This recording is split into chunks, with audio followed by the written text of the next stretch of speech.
Okay, ladies and gents, today we're going to be talking about cell turgor. And this is a notion that we need to keep in mind when we're addressing how the cell is actually carrying out diffusion and osmosis. This deals with different concentration gradients and how we move solutes, so the things that are dissolved in the solution, from the outside of the cell to the inside of the cell, and what that actually does to how the cell looks. Okay? So let's start talking about this particular topic. So with cell turgidity, right, we're talking about how full the cell is. You can think of it as that way, like how full is it? Okay, and so when you have turgor, what that essentially means is because of how much stuff is inside or outside of the cell, it can influence whether or not the cell membrane is pressed to its full potential, or if the cell membrane is going to be shrunk. Okay, so turgidity, this all has to do with how the cell membrane is going to be formed, right, what it's going to look like, and also whether or not that's going to influence the overall homeostasis of the cell.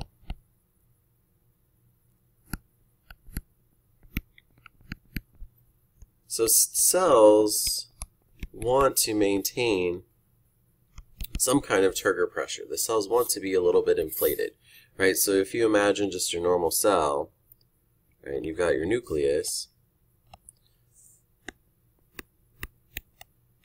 A cell that is at normal or equal pressure, right, so equal on the outside as the inside, all right, that's a cell that's going to be functioning at an ideal, it's going to be doing everything it needs to do in order to maintain its normal function.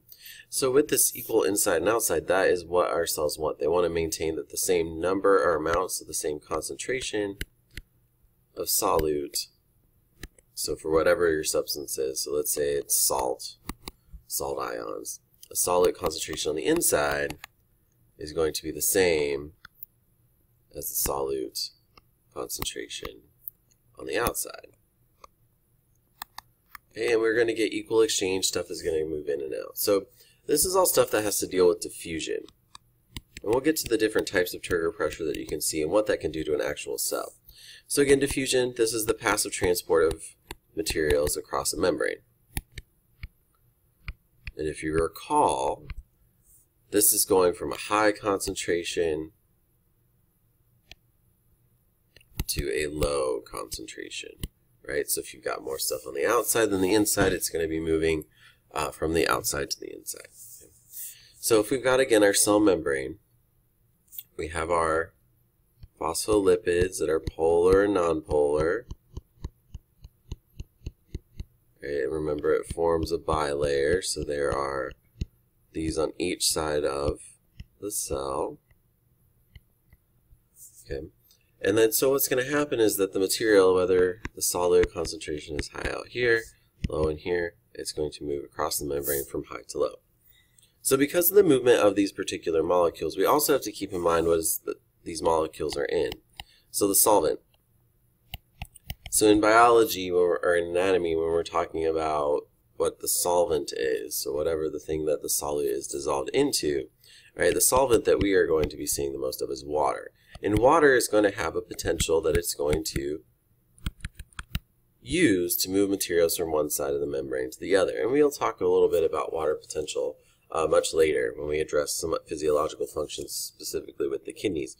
But because of the potential in water moving, right, water is going to also have an influence on this turgor. So how much pressure is going to be on the inside of the cell. Okay. So we've got to keep in mind these two things. The amount of solvent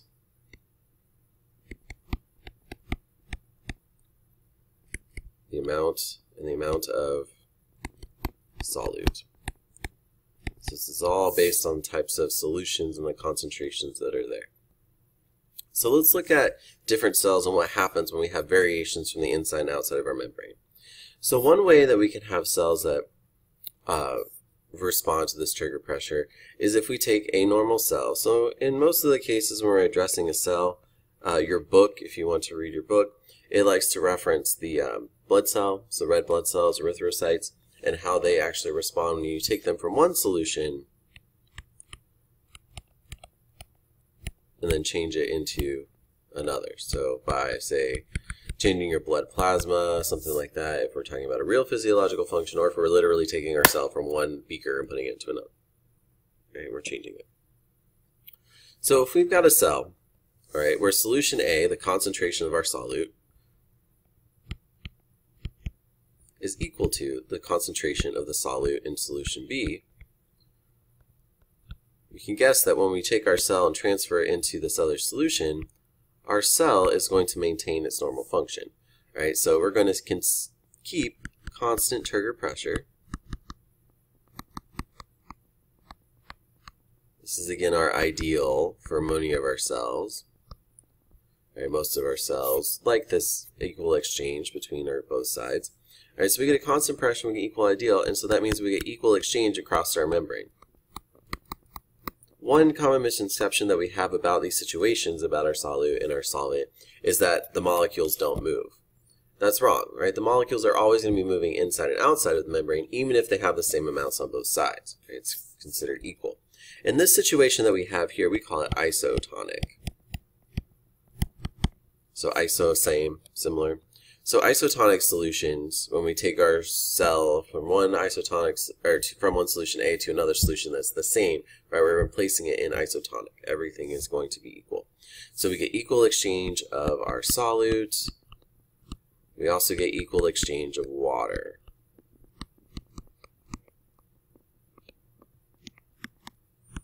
So everything is hunky-dory, good to go. So let's talk about situations when things aren't necessarily ideal, right? Stuff isn't going the way it needs to go. Okay, so let's say we take our cell from solution A. Okay, and we take it and place it in solution B.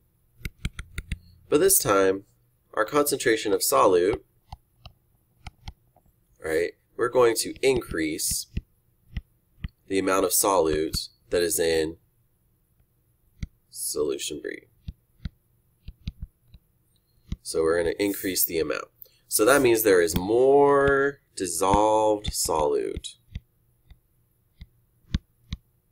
And if you think about it, that amount, if we're saying taking our cell and we got our material on the inside, right, on the outside we have way more. So we got way more solute on the outside than the inside. Okay, so let's hypothesize what we think is going to happen. So we know we've got our two things. We've got our solute, right? We have our solvent, right? The water. So if we're taking it from solution A that has one concentration of solute, that means it has one concentration of solvent. So if we're taking it and putting it in a solution where there is more solute, right?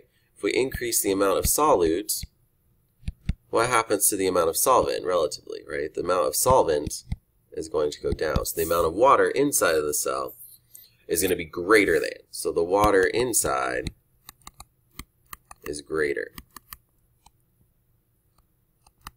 Right? So two things can happen when we're looking at this. So let me change colors here so you can see this a little better. Let's say blue is water. All right, so we've got our water molecules on the inside. So there's a whole bunch more water on the inside than there is on the outside. Okay, so like anything moving through diffusion or osmosis, it's going to move from a high concentration to a low.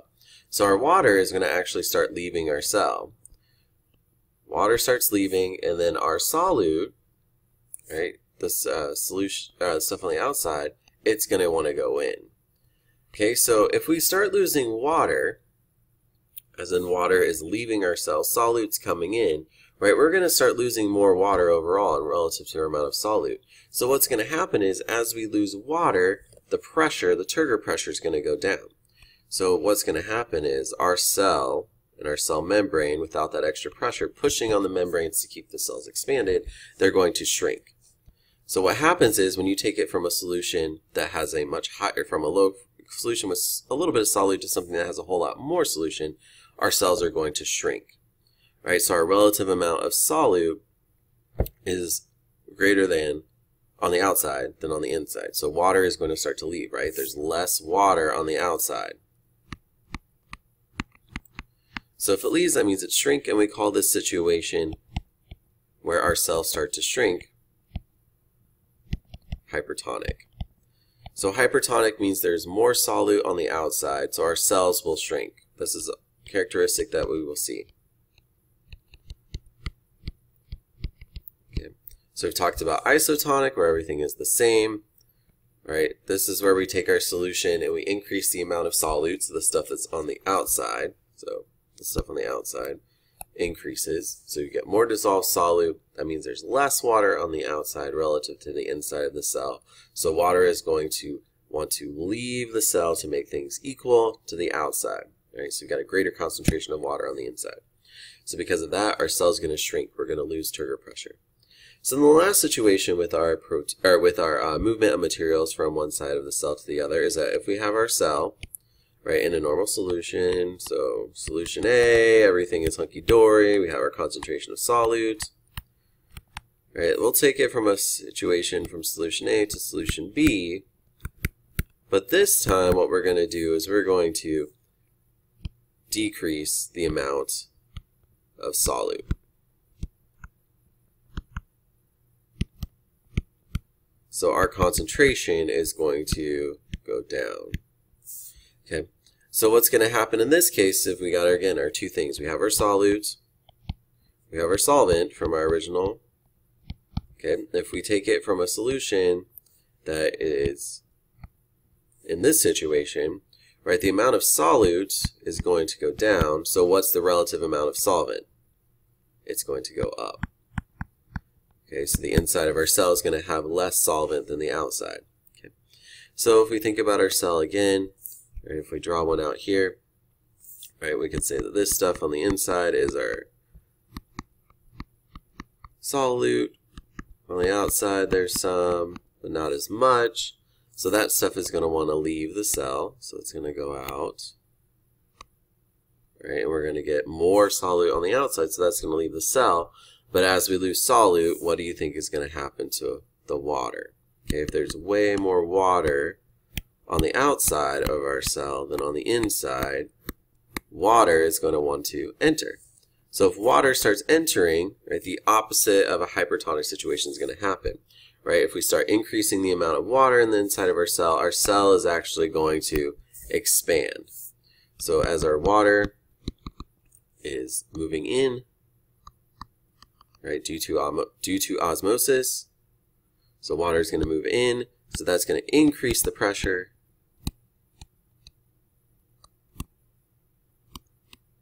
and our cell will expand.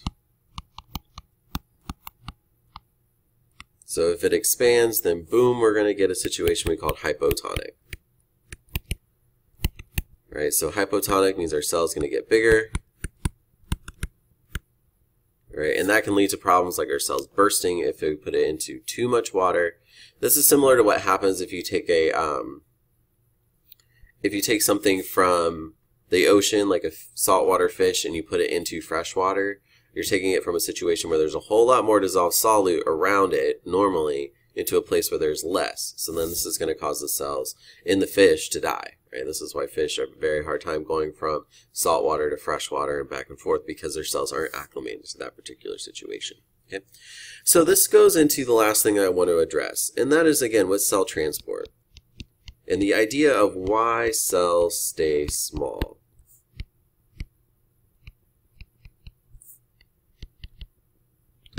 And part of this has to do with its ability to maintain this Turgor pressure, right? If your cells are big, as they get bigger, right, it becomes more difficult to maintain an isotonic situation.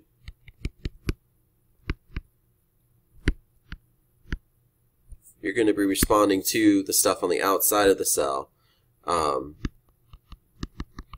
more readily, because you're going to have more dissolved solute on the inside of your cell, more water, and that's going to cause greater fluctuations for the cell. Okay, so it's going to be more difficult to maintain Turgor.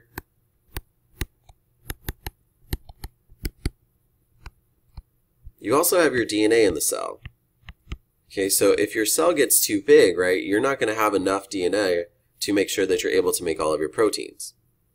So we call this kind of the library effect, right? If you think of a town, if you have a town of, say, 1 million people, but you have a library that only has, 5 books, pretty sad library, but not everyone can check out a book, so there's going to be constant scrambling to try to get to that information, right? So if you got 1 million people who all want to learn something, or you got 5 books, things are not going to end well. Okay? So if we have too much demand on the DNA,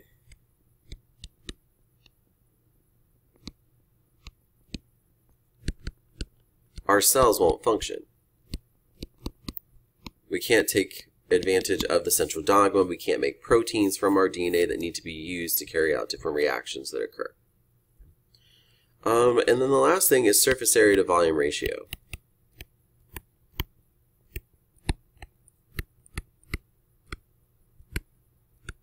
So I like to think of this as like packing boxes.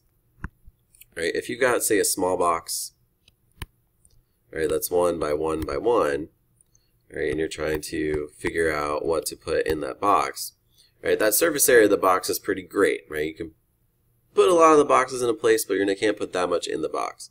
So, you know, the ratio is 1 to 1 to 1. Okay, and that's pretty easy for transport. All right, but then what happens when you put, say, a bigger box together? Let's say that this box is longer, right? It's 1 to 1 by 2. So you got a 1 to 2 to 1 ratio. So what's going to happen to your ability to move stuff, right? This box is a lot more awkward to move around than this smaller box, right?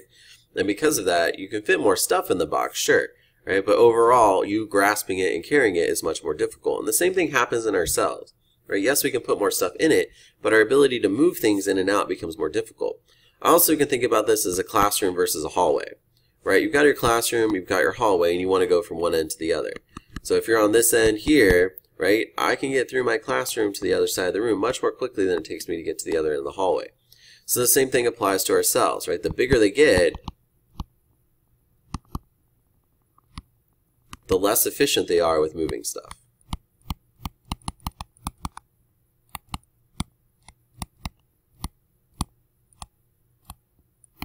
Okay, so those 3 things I want you guys to make sure you know about cell transport. Okay, that cells, if they get bigger, they lose Turgor pressure. Our DNA becomes too demanded upon, it's not going to work as well. Right? And our surface area to volume ratio, if it gets too great, it's harder to move stuff. Right? It's more difficult to think things inside or outside of the cell. Okay, so I'll come out of hiding, so finish this up. So what I would recommend that you guys do is, again, go through your notes, write your cues, do your summary, so you can ask me questions about this stuff later. All right, so enjoy.